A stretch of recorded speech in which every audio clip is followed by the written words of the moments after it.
반갑습니다. 네, 성가가 너무 빨라가지고 방송사고가 생긴 거네요. 네. 우리 교도님들 독경 소리를 들으니까 힐링이 절로 되는 것 같습니다. 굉장히 독경 소리가 낭낭해서 참 좋다, 그런 생각을 하면서 앞에서 독경을 했습니다. 라이브로 보고 계시는 분들도 늘 건강하시고 우리 교도님들이 모두 건강하고 행복하시기를 늘 기도드립니다.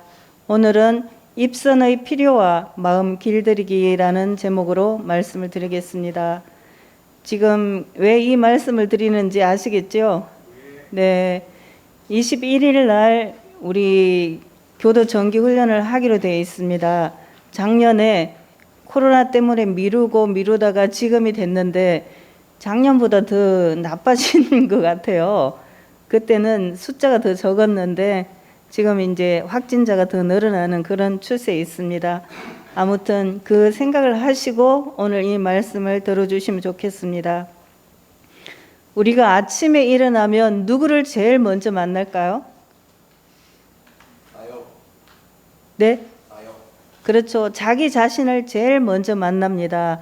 일어나서 세수를 할 때 거울을 한 번씩 보시죠. 화장실은 조명이 약간 어둡기 때문에 조금 컴컴한 곳에서 보면 어때요? 자기가? 예쁩니다. 네, 평소보다 좀 예뻐 보이죠. 조명이 조금 어두우니까 더 예뻐 보이는 효과가 있습니다. 그 다음에 이제 세수를 하고서 머리를 빗고 로션이라도 바르고 이렇게 하려고 거울 앞에 서든지 앉든지 이렇게 하시죠. 그러면 그때 어떤 마음으로 하시면 좋냐 그러면은 참 홍진수님이라면 아유 홍진수 너 참 멋있다 이렇게 하면서 이제 머리도 빗고 화장도 하고 그렇게 하시면 됩니다. 그러면 하루 종일 내가 나를 칭찬해 줬기 때문에 다른 사람들도 나를 볼 때 좋은 마음을 가지고 참 멋지구나 이런 생각을 하면서 나를 볼 수 있습니다. 그렇게 하시고 계시죠? 네, 아마 많이 하고 계시리라 믿습니다. 제일 먼저 나를 만나고 그 다음에 진짜 껍데기 나를 보면서 멋있다 이렇게 생각하고 나를 만나고 그 다음에 뭐를 하신가요?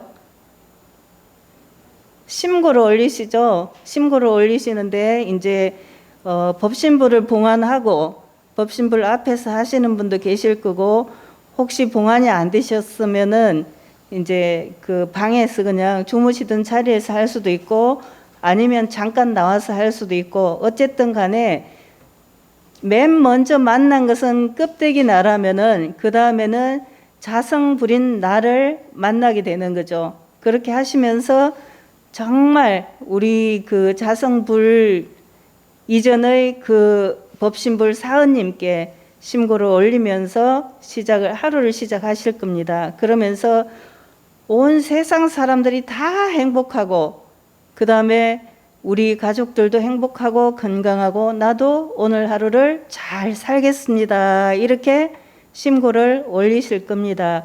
그렇게 하시고 이제 청소를 하시든지 밥을 준비를 하시든지 뭘 하시든지 간에 이제 일과를 시작하시게 될 걸로 믿습니다. 그것이 우리 교도님들이 늘 하는 그런 모습이라 생각이 됩니다. 정산 종사님께서는 나는 평생에 기쁜 일이 두 가지가 있으니 하나는 이 나라에 태어나며 우리나라에 태어난 것이죠. 그 당시에 정산 종사님은 1900년생이에요. 그러면 그때 우리나라에 태어난 게 행복하다고 말하기에는 너무 안 좋은 때예요. 너무 어려운 때예요. 그런데 우리나라에서 태어난 것이요. 두 번째는 대종사님을 만난 것이다. 그렇게 말씀을 해주셨습니다. 거기에 더해서 나는 대종사님께서 친히 찾아주셨다. 그렇죠. 대종사님께서 영광에서 정업으로 직접 오셔가지고 정산종사님을 만나신 거잖아요. 이 만남이야말로 정말 요새 말로 하자면 대박이죠.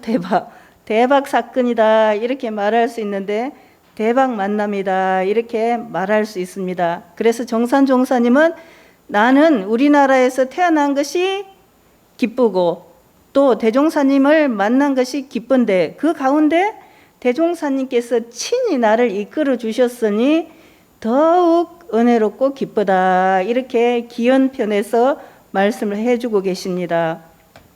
우리 선지님들이 대개 다 대종사님을 만난 것이 가장 기쁜 일이라고 하셨는데 정세월 선지님이 누구신지 잘 아시죠? 그 어른께서는 나의 가장 큰 기쁨은 대종사님을 만난 거다. 이렇게 말씀을 하셨습니다. 미국에서 어떤 사람이 너무 살기가 힘들어서 죽고 싶었어요. 요새도 이제 코로나 때문에 힘들어서 죽고 싶은 사람들이 있을 수도 있습니다. 죽고 싶었는데 너무 이제 죽고 싶은데도 배가 고픈 거예요. 참 사람이 그 죽으려고 자살하려고 난간에 탁 서 있는데 누가 뒤에서 이렇게 하면 아이고 죽을 뻔했다 깜짝 놀랐네 이렇게 얘기를 하잖아요. 근데 그 사람 배가 너무 고팠어. 그런데 그 어떤 소녀가 우유를 한 컵을 주면서 이렇게 따뜻하게 드시라고 이렇게 주는 거예요. 그 우유를 받아 마시고 자살할 마음을 멈췄어요. 멈추고 아유 너무 감사합니다. 제가 이제 드릴 돈이 없는데 어떻게 할까요? 그러니까 괜찮습니다. 이렇게 하신 거예요. 그런데 이 소녀가 나중에 커서 큰 병을 앓게 됐어요. 큰 병을 앓게 돼서 이제 병원에 입원을 했는데 너무 안 좋은 병이라서 작은 병원의 의사가 큰 병원에 가보라고 한 거예요. 그래서 큰 병원에 갔더니 그 의사는 그 소녀인 줄을 단번에 알아본 거예요. 옛날에 그 우유 준 사람이구나 이렇게 딱 알았는데 그 의사가 치료를 정성껏 해갖고 어려운 병이지만은 그 병이 치료가 됐습니다. 그런데 그때 그 소녀는 이제 성인이 됐지만 옛날에는 넉넉했지만 지금은 가난해졌어요. 그래서 돈이 없는데 어떡할까 고민이 됐겠죠. 그러니까 그 의사가 모든 치료비는 우유 한 잔으로 지불됐습니다. 이렇게 했어요. 어느 때 우리가 어떤 인연을 맺을지 모르는데 그 인연이 우리에게 돈 10,000원을 주든지 우유 한 잔을 주든지 뭘 주든지 간에 줬을 경우에 그것이 어떤 결과를 그 후에 단순한 우유 한 잔이 아니라 엄청난 결과를 가져올 수 있다는 것을 알려주는 그런 내용이죠. 대산 종사님께서도 도가에는 4가지 즐거움이 있다 하셨어요. 그래서 하나는 몸과 마음을 오롯이 바칠 스승을 만나는 것이요. 정말 이 세상에서 스승이 없는 사람은 고하다 그렇게 말씀을 하시죠. 스승을 만난다 하는 것은 나의 앞길을 인도해 줄 수 있는 사람을 만나는 거기 때문에 정말 기쁜 일이라고 할 수 있겠습니다. 그래서 금강경에서 일반인 10,000명을 공양하는 것보다 성문영각해서 쭉 이제 올라가면서 예를 들어서 부처님 한 분을 공양하는 것이 그 공덕이 크다 이렇게 한 것은 그분이 진리를 깨쳤기 때문에 그런 거죠. 나를 진리의 세계로 인도해 줄 스승이기 때문에 감사하다 이렇게 말씀하시는 거라고 볼 수 있습니다. 몸과 마음을 오롯이 바칠 스승을 만나는 것이고 두 번째는 마음을 온통 전해줄 제자를 만나는 것이다. 사실은 스승님 노릇을 해본 분들이 많이 계시지만은 제일 기쁜 것은 자기 제자나 아니면 부하나 자식이나 아랫사람이 나보다 더 뛰어나게 되는 거. 아우 쟤는 정말 잘하겠다. 앞으로 전망이 있구나. 앞으로 크게 될 사람이다. 그런 생각이 든다면 그보다 더 기쁜 일이 없을 거예요. 정말 좋지요. 그래서 청출어람 청어람하는 그런 때가 된다면 그것이 참으로 좋을 것입니다. 세 번째는 생사고락을 함께할 동지를 만나는 거다 그랬습니다. 우리 교도님들이 안 보니까 너무 보고 싶죠. 정말 오랜만에 보니까 너무 보고 싶다 그 생각이 드는데 그건 그 2달 만에 뵙는 분도 있어요. 그러니까 더욱더 반가운 것 같습니다. 혹시 코로나 때문에 내 법당에 못 간다 이렇게 하고 라이브를 듣고 계시는 분이 계시다면은 나와서 직접 얼굴 보시면 아유 더 반갑구나 이 생각을 하시게 될 겁니다. 정말 우리 형제들도 1년에 제사 때나 부모님 생신 때나 몇 번밖에 못 보는데 우리 교도님들은 가까이서 자주 뵙고 있는 분이기 때문에 훨씬 더 소중하다 그런 생각을 갖고 계시리라 믿습니다. 네 번째는 참 마음을 발견해서 자유롭게 쓰는 것이다 이렇게 말씀해 주셨는데 그 네 가지 기쁨을 우리는 다 가졌죠. 다 가지고 계시리라 믿습니다. 약간은 미흡할 수도 있지만 그 네 가지 기쁨을 거의 다 가지고 계세요. 그러면 그 기쁨을 가지고 계시면서 우리가 어떻게 해야 되냐? 그 기쁨을 아유 좋아하고 그냥 가만히 있으면 될까요? 그러면은 그 기쁨을 확장시켜야 되죠. 나로부터 세상으로, 내 가족으로, 친구로 온 세상의 그 기쁨을 널리 확장시키는 것이 우리가 해야 될 일이라 생각이 됩니다. 대종사님께서는 그 대종경 수행품의 내용을 보면 주로 뭐에 대해서 말씀하고 계시죠? 수행품. 대종사님 계실 때는 우리 원불교도 전무 출신이나 교도나 모두 다 1년에 6개월씩 선을 놨어요.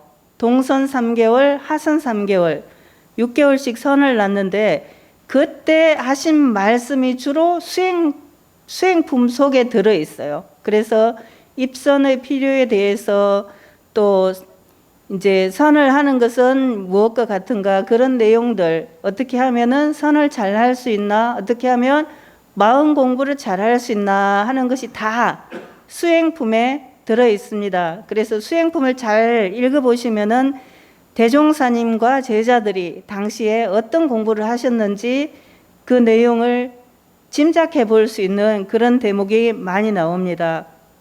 그 중에서 오늘 예보에서 했듯이 이제 그 대종사님께서는 입선의 필요에 대해서 어떤 말씀을 하시냐면은 나무에 접 붙이는 것과 같다 그러셨어요. 소 길들이기와 같다 이렇게 하시고 그 구체적인 방법으로 접 붙이는 것과 같다 그랬는데 지금 이제 우리 화단이 좀 있는데 나무가 몇 그루 있거든요. 그 나무들을 보면은 요렇게 조금씩 싹이 올라오고 수선화는 이미 이만큼 컸어요. 그래서 참 빨리 자란다. 그냥 하루 만에 쑥쑥 자라는 걸 알 수 있고요. 저 뒤에 큰 이파리 있는 저 나무는 지금 여기는 조금 햇빛이 없으니까 그런데 3층에 둔 것은 잎이 벌써 하나 나와가지고 커졌어요. 그런데 얼마나 빨리 자라냐면은 그게 일주일 만에 잎이 이제 쏙 나와가지고 이렇게 처음에는 연잎같이 길게 올라와요. 뾰족하게 올라오는데 그것이 이틀 만에 확 펴졌어요. 이파리가 이렇게 돌돌 말려 있다가 그것이 확 펴졌어요. 그래서 정말 이 생명력이라는 게 빠르고 대단하구나 그런 생각을 하게 됩니다. 우리가 접 붙일 때 나무를 주로 생각을 하게 되죠. 고엽나무에 접을 붙이면은 감나무를 만들 수가 있습니다. 그런데 좋은 감나무를 접 붙여야죠. 좋은 감나무를 접 붙여야 좋은 감이 열립니다. 처음에 그런데 좋은 감씨, 대봉감을 심었다 해도 나중에 대봉감이 안 열려요. 그렇죠? 여타원님은 해보셨는 모양이에요. 대봉감을 심어도 대봉감이 안 열리고 똘감 같은 게 열려요. 그 감이 어릴 때, 감나무가 어릴 때 대봉감 접을 붙여야 대봉감이 열리게 됩니다. 그와 같이 되는데 대종사님께서 입선은 무엇과 같다 하셨냐면은 중생의 마음을 어디다 접을 붙여야 될까요? 중생의 마음을 성현의 마음에 접을 붙여야 된다 이렇게 말씀해 주고 계십니다. 우리가 요즘 막 유튜브도 많고 TV를 그 어르신들이 하루 종일 연속극을 볼 수 있다고 해요. 그러니까 그냥 시간이 많으면은 드라마 같은 거 한 막 몇십 편짜리를 계속 볼 수가 있다고 합니다. 예, 그러시죠? 혹시 시간이 많아서 그런 분도 계시겠지만은 이제 시간이 없어서 못 보지, 없어서 못 보지는 않은 것 같아요. 지금은 뭐 채널이 너무 많기 때문에 내가 골라 잡아서 볼 수가 있는 거죠. 사실은 우리 교도님들도 교당에서 법회를 안 보니까 전 세계에 있는 수많은 법문을 다 들었을 겁니다. 아마도 아유 법회를 안 보니까 오히려 좋은 공부를 많이 하네, 혹시 이리 생각하셨을 수도 있을 것 같아요. 그런데 그 기간 동안이 어쩌면 우리에게 좋은 기회였기도 하죠. 교당에서 맨날 한 경우 말만 듣다가 전 세계에 정말 법문 잘하는 분들 법문을 들으니까 참 좋다, 그런 생각이 드셨을 수도 있을 거라 생각이 됩니다. 그래서 대종사님께서는 입선을 하는 것이 범부의 나무에 성인의 접을 붙이는 것 같다 그러셨습니다.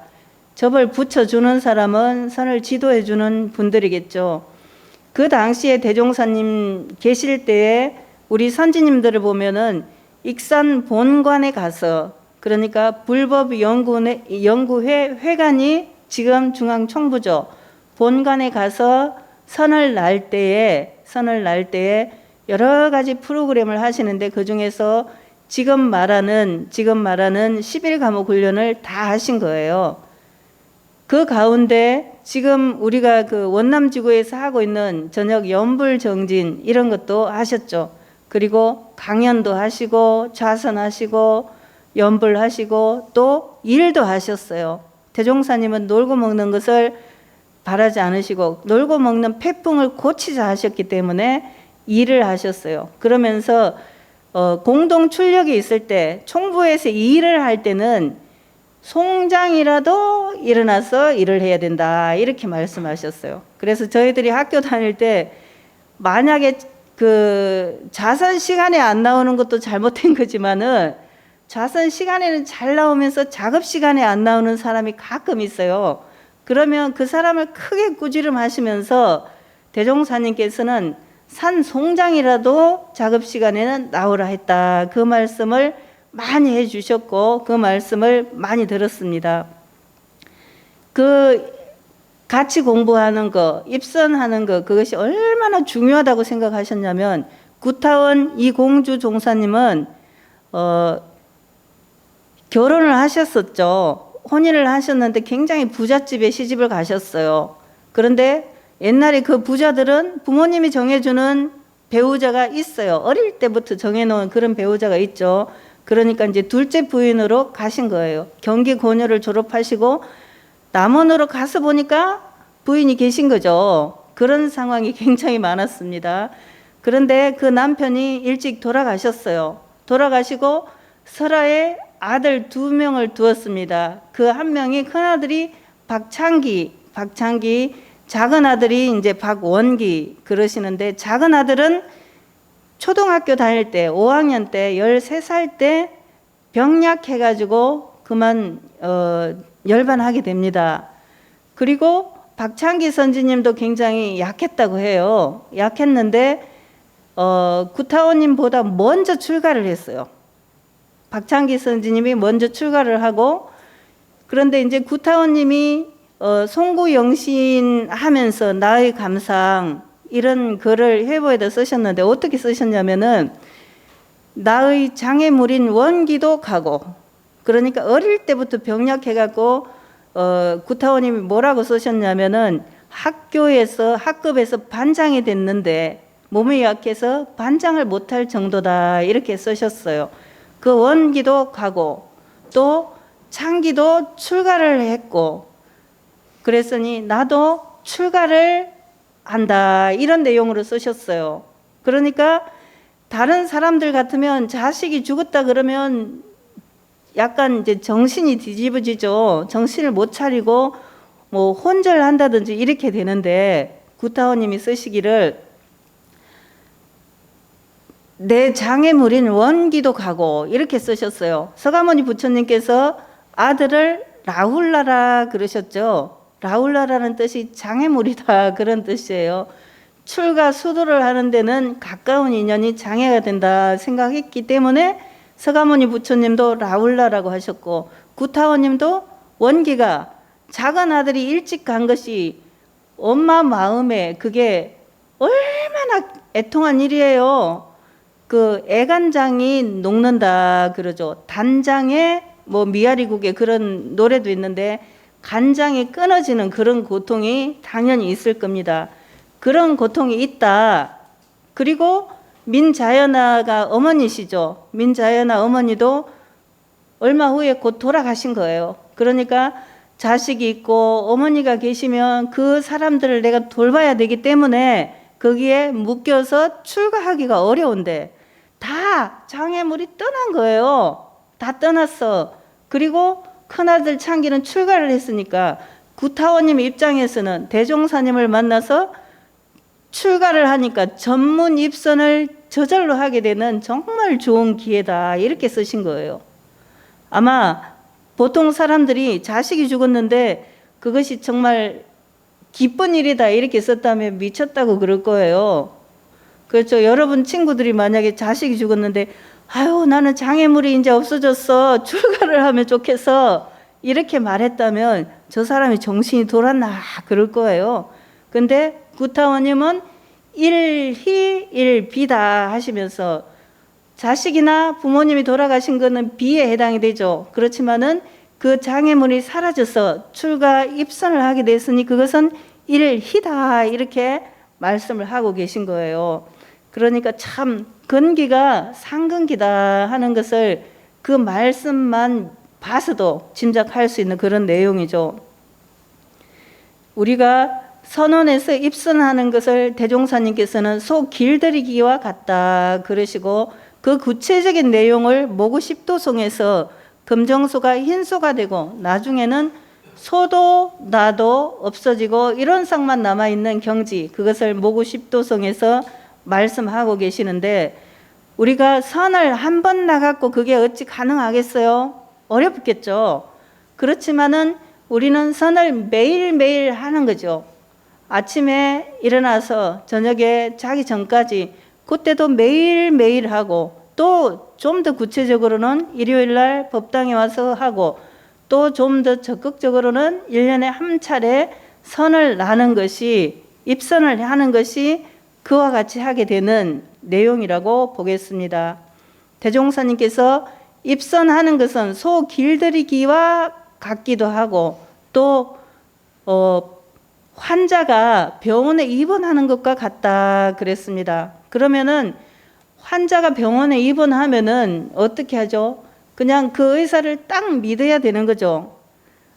안 믿고 병원 쇼핑을 하는 사람들도 있어요. 그러면 이 병원 가서 사진 찍어보고 저 병원 가서 찍어보고 아, 이 사람이 하는 게 오진이 아닌가 이런 의심하고 그렇게 하면 병이 잘 낫지가 않아요. 그냥 그 의사, 나를 치료해 주는 그 사람을 딱 믿고 내 몸을 의사한테 맡기죠, 보통은. 그렇게 하면은 그 의사도 기본적으로 환자를 치료해 주려는 마음이 있어요. 꼭 낫게 해야지. 그런 마음을 가집니다. 의사로서 아마 가장 비참한 때는 환자를 자기가 살리지 못하는 그런 상황이라고 봐요. 입선하는 것이 환자가 병원에 입원하는 것과 같기 때문에 육신의 병이 있으면은 대종사님께서 의사한테 데리고 가라 그러셨죠. 대종사님께 오는 제자들에게 나는 마음 병만 고치지 육신의 병은 의사에게 가라 이렇게 하셨습니다. 그러면 우리가 입선을 해서 하는 것은 몸에 병이 있는 것이 아니기 때문에 내 마음의 마음병을 고치는 것으로서 그 치료를 하는 거라고 볼 수 있겠습니다. 그래서 선언은 병원과 같고 사언사요 삼학팔조는 약방문이다 그러셨습니다. 우리가 한의원에서 한약을 지을 때에 그 처방전만 있으면은 시내에 가서 약재상에 가서 그 약을 사서 데려 먹을 수도 있죠. 이제 돈이 부족할 때는 그렇게 하기도 하는데 그런 선언에 입선해서 공부를 하는 것이 중생의 나무에 부처의 가지를 부처의 나무를 접붙이는 것과 같고 병원에 입원해서 의사에게 치료받듯이 마음병원에 입원해서 마음병을 치료하는 것과 같다. 그렇게 말씀을 하셨습니다. 그런데 대종사님 계실 때도 그것이 잘 안 되는 사람이 있었어요. 어떤 부잣집 할머니 교도님이 선나러 오셨는데 일주일 만에 집에 간다고 하는 거예요. 간다고 하면서 무엇을 걱정하냐면, 아유 대종사님, 제가 집에 가야 되겠습니다. 제가 없으면 우리 아들이나 며느리는 된장이 어떻게 되는지 고추장이 어찌 되는지 몰라요. 제가 가서 그것을 다 돌봐야 돼요. 이렇게 하시는 거예요. 우리 교도님들이 이제 그 법회 올 때도 그렇고 선 날 때도 그렇고 무슨 핑계가 많죠. 난 그걸 해야 되는데 그걸 못하면 안 돼요. 우리 아들이나 며느리는 잘못해요. 제가 꼭 해야 돼요. 이런 생각을 가지고 그 기회를 밀어버리는 경우가 있습니다. 그것은 마치 봉사가 제대로 집을 찾았지만은 문턱에 걸려가지고 넘어져서 되돌아가는 것과 같다 그랬습니다. 대종사님께서 그 노부인을 정말 안타깝게 여기면서 착심이 저와 같다.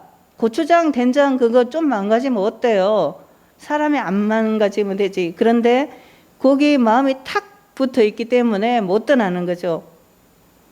우리가 평생에 두려운 것은 그 착심의 마음이 철석같이 달라붙어서 떼지 못하는 그것이 큰 일이라고 생각이 됩니다. 대종사님께서는 우리 한번 변해 봅시다 이렇게 말씀을 하시고, 어떻게 변하냐? 중생의 나무에 성현의 나무를 접붙이고, 매미나 이런 것들도 군뱅이가 변해서 매미가 되는 거잖아요. 그 이제 군뱅이하고 매미는 완전 다르게 느껴지는데 그게 그렇게 변한다는 것을 다 우리는 알고 있습니다. 우리가 아직 중생계에서 군뱅이 같은 생활을 하고 있다면은, 우리가 개천에서 아직 물고기의 노릇을 하고 있다면은 어변성룡이 되게 그렇게 변화를 해야 되겠죠. 군뱅이가 매미가 되듯이, 또는 똘감이 큰 좋은 대봉감이 되듯이 그렇게 변해야 할 것입니다. 그 변화를 잘 한다면은 우리의 인생이 바뀔 것이고, 내가 살고 있는 세상도 내가 바꿀 수 있는 그 힘이 나에게 생길 것입니다. 부자는 어떤 사람일까요? 부자.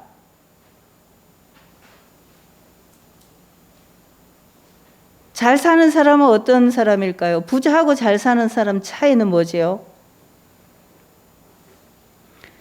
부자는 아버지와 아들이 아니고, 부자는 돈이 많은 사람이 부자죠. 잘 사는 사람은 마음이 편한 사람, 사이가 좋은 사람이 잘 사는 사람이에요. 그 사이가 좋은 사람은 마음 공부가 잘 된 사람이라고 볼 수 있겠죠. 접이 잘 붙여져 가지고 좋은 그 대봉감이 열릴 나무로 만들어진 그런 것이라고 보겠죠. 중생이 변해서 성현의 접이 붙여진 경우라고 할 수 있겠죠. 그 사람들이 잘 사는 사람이고 사이가 좋은 사람이라고 보겠습니다. 세상에 많은 사람이 있지만 좋은 사람은 안 좋은 사람이 따로 있는 건 아니에요. 다만 나하고 맞는 사람하고 나하고 안 맞는 사람이 있을 뿐이죠. 우리가 잘 살려면 나하고 안 맞는 사람, 그 사람이 나하고 맞는 사람으로 변화되도록, 중생이 부처로 변화되도록 나 자신을 그렇게 변화시키고 내 주변 사람들도 그렇게 변화시키는 것이 마음 공부를 하겠습니다. 그래서 우리가 정기 훈련을 통해서 이와 같이 변화를 하자는 것이 바로 훈련입니다. 법의사증 때 필요하니까 해야 돼요. 이런 것은 껍데기예요. 제일 먼저 내가 아침에 일어나서 껍데기인 나를 만난 것처럼 그 껍데기에 불과하고, 그 다음에 진정한 나를 만나야죠. 그 진정한 나를 만나는 것이 바로 입선을 통해서, 훈련을 통해서 나를 변화시키는 거라, 그렇게 생각할 수 있겠습니다. 사람들은 손가락 하나가 부러지면 엄청 걱정을 하죠. 아유, 이 내 손가락 이거 나중에 못 움직이면 큰일이야. 이렇게 해요. 그러는데 마음이 비틀어져 있으면은 그거를 잘 몰라요. 비틀어져 있는 줄도 잘 모르고 고치려는 생각도 잘 안 하죠. 그 마음이 비틀어져 있는 상태를 잘 보아서 그걸 고쳐주는 것이 바로 훈련이다, 입선이다, 이렇게 생각할 수 있겠습니다. 우리는 대종사님의 소중한 교법을 만났죠.